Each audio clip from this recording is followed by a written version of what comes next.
ISI में जिन्नात काम करते हैं। क्या आप ये मान सकते हैं कि आईएसआई एक दुनिया की ऐसी इंटेलिजेंस एजेंसी है जिसमें जिन्नात काम करते हैं? और इंडिया ने जब पाकिस्तान पर हमला किया था तो 3 दिन तक पाकिस्तान ने वेट क्यों किया था? हमले का जवाब आखिरी घंटे में क्यों दिया था? और इंडिया ने पाकिस्तान के लिए जो नई स्ट्रेटेजी बनाई है उसका हल क्या निकाला गया है? और खास तौर पर जो इंडियन मिसाइल ब्रह्मोस का लेटेस्ट वर्जन का तजर्बा होना था नवंबर में, वो क्यों नहीं हुआ, क्यों कैंसिल हुआ? इन तमाम बातों से पर्दा उठाया, जी हाँ, किसी और ने नहीं, साबिक director general ISI inter services intelligence, जी उन्हीं के एक इंटरव्यू पर आज बात करेंगे। Doctor major general Raza Mohammad ने क्या बात है कि आज की वीलॉग में इसी पर बात करेंगे। मैं हूं जुल्फिकार शेख, साफी पेंसिल पर आपको खुशामदीद कहता हूं। मेजर जनरल रजा मोहम्मद जो साबिक डीजी आईएसआई हैं, ये तो उनका पहला तारुफ है। उसके अलावा वो डॉक्टर इसलिए क्योंकि उन्होंने पीएचडी सी पैक पे की है। 4 ममालिक में, सऊदी अरब समेत 4 अहम ममालिक में पाकिस्तान के इन्वेस्टर रहे हैं और उनकी पाकिस्तान इंडिया मामलात और इंटरनेशनल चीज जो आप कहें ना, जो इंटरनेशनल जियोपॉलिटिकल या सिक्योरिटी के मामलात हैं, उन पर राय बहुत अहम होती है। उनका एक रिसेंट इंटरव्यू आया जिसने हिला के रख दिया है, जिसने वो बातें जो आपके और मेरे जहनों में आती थी, वो आम सवाल जो आपके और मेरे जहनों में आते हैं, उनका जवाब उन्होंने दिया। ब्रह्मोस मिसाइल का नवंबर में तजर्बा क्यों होना था और हुआ नहीं? इंडिया ने क्यों ब्रह्मोस का लेटेस्ट वर्जन को टेस्ट नहीं किया? ये बात भी आपको बताएंगे कि उन्होंने असल इसकी वजह क्या बताई। लेकिन पहले जो सवाल आपके और मेरे दिमाग में आता है, बहुत दूर नहीं, मई की पाकिस्तान और इंडिया की इस झड़प को कहें, जंग कहें, मुठभेड़ कहें, इसमें आप और हम यही सोचते रहे कि यार इंडिया ने 6 और 7 मई की दरमियानी रात हमला किया, फिर वो ड्रोन से लगा रहा। 88 घंटे 88 आज तक जारी रहने वाली इस जंग में तकरीबन 72 घंटे तक पाकिस्तान खामोश रहा। आखिर इतनी देर पाकिस्तान खामोश क्यों रहा और पाकिस्तान ने जवाब लेट क्यों दिया? यह सवाल, इसका जवाब जो साबिक DG ISI major general Raza Mohammad ने दिया, वो बहुत ही क्लास का था। उन्होंने ये जवाब दिया कि पाकिस्तान और इंडिया के दरमियान फर्क ये है कि इंडिया ऑफेंसिव सोच सकता है, पाकिस्तान डिफेंसिव सोचे, और पाकिस्तान का हमेशा अपने से 10 गुना बड़े बजट के साथ कई गुना बड़ी फौज, मिलिट्री पावर को रोकने का या जवाब देने का तरीका यह रहे कि हमेशा एग्रेशन उस तरफ से होती है। एग्रेशन में वो हमला करते हैं, हम हमला रोकते हैं, हमला रोकने के बाद हम उनको पूरी कैपेबिलिटीज और उनकी पावर देखते हैं, उनको घेरते हैं और फिर हम वहां से एग्रेशन करते हैं जहां से वो सोच नहीं सकते। जस्ट लाइक चेस, कहां से हमने एग्रेशन करनी है ये हम जानते हैं और हम उस हमलावर को आने देते हैं, आने देते हैं, आने देते हैं, और फिर हम देखते हैं कि अब हमने इसका जवाब क्या देना है। और फिर उन्होंने मिसाल दी मई की इस जो झड़प हुई पाकिस्तान इंडिया की 88 घंटे की, 88 आवर्स की। उसमें उन्होंने कहा कि इंडिया ने जब पहली रात आकर अपने जहाज़ों से हमला किया, उसका जवाब पाकिस्तान एयरफोर्स ने बहुत कमाल से दिया। और उन्होंने ये बताया कि सैटेलाइट, सेंसर्स और सबसे इंपॉर्टेंस ह्यूमन इंटेलिजेंस, जी हाँ, ह्यूमन इंटेलिजेंस में पाकिस्तान को हो नहीं सकता इंडिया से सरप्राइज मिले।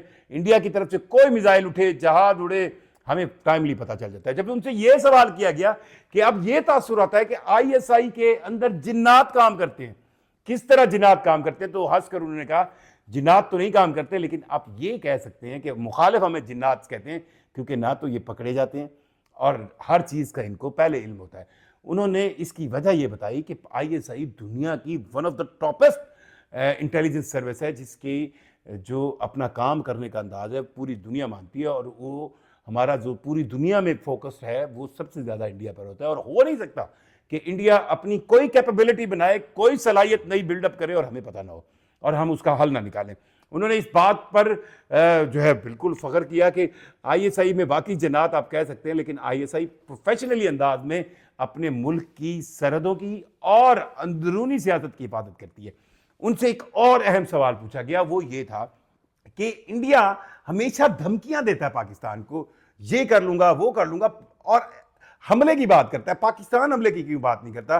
तो उसमें उनका जवाब बहुत क्लास का था। पहली चीज तो उन्होंने ये कहा कि पाकिस्तान ने कभी भी अपने आप को एक्सपेंशन की स्टेट नहीं कहा। दुनिया में सिर्फ 2 रियासतें ऐसी हैं, इंडिया और इसराइल, जो अपने आप को एक्सपेंशन स्टेट्स कहती हैं, यानी उन्होंने फैलना है। इंडिया के पार्लियामेंट के अंदर अखंड भारत का जो है वो नक्शा लगा हुआ, उस अखंड भारत में वो मौजूदा इंडिया के साथ पाकिस्तान, बांग्लादेश, म्यांमार, श्रीलंका, उसको भी अपना हिस्सा मानते। पाकिस्तान का कभी ऐसा कोई इरादा नहीं रहा कि उसने अपने आप को या अपने बॉर्डर को या अपनी जो इंटरनेशनल बॉर्डर हैं उनको एक्सटेंड करना है, किसी और मुल्क की तरफ से कोई हिस्सा टुकड़ा लेना है।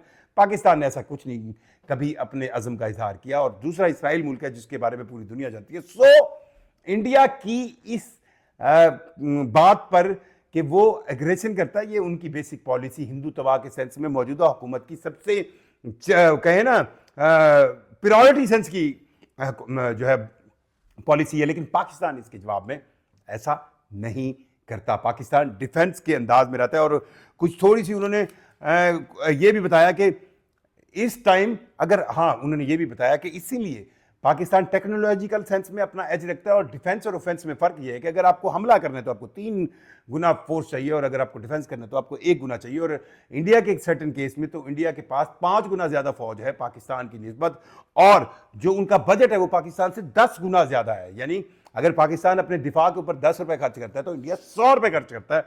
लेकिन पाकिस्तान फिर भी उसको रोक लेता है, उसको रोके रखता है।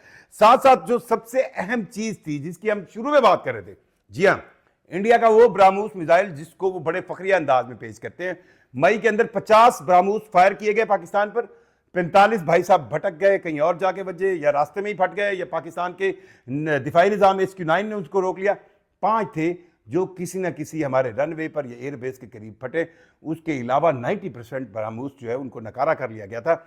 उन्हीं ब्राह्मोस का लेटेस्ट वर्जन जिसमें गलतियां खत्म कर रही थी, जिसमें कहा जा रहा था कि नहीं नहीं अब इसको फुल प्रूफ बनाया जाएगा, वो वर्जन उसका टेस्ट नवंबर में होना था। लेकिन अब कंफर्म हुआ है इंडियन आर्म फोर्सेस की तरफ से कि ये नहीं हो रहा।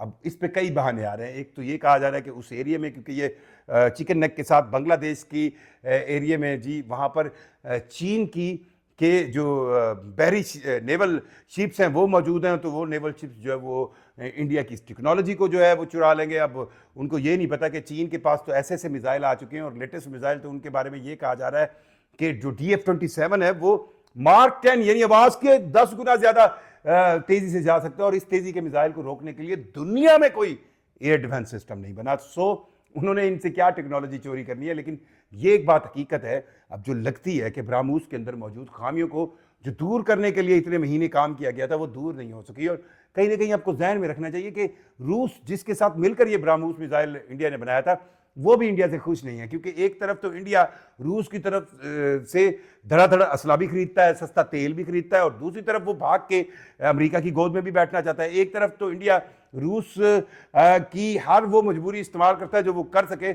और दूसरी तरफ वो मगरब के साथ राफेल भी फ्रांस से खरीद लेता है। सो ये चीज़ें रूस को भी किसी तौर जो है वो उनको कबूल नहीं है। और ये भी रूस जानता है कि इंडिया के पास मौजूद उनका दिफाई निज़ाम S-400 जिसको वो अपग्रेड करना चाह रहे हैं S-500 पर, वो भी कोई आराम से वो उनको देने वाले नहीं है। बहरहाल ISI के जन्नात ब्राह्मोस क्यों नहीं हुआ, और पाकिस्तान का जो डिफेंड करने का तरीका है वो कितना मौसर है, ये सब कुछ साबिक DG ISI general major general Raza Mohammad ने बड़ा खुल के बताया है। आपकी राय के मुंतज़र रहेंगे। मुझे जुल्करनैन शेख को इजाज़त दीजिए। अल्लाह हाफ़िज़।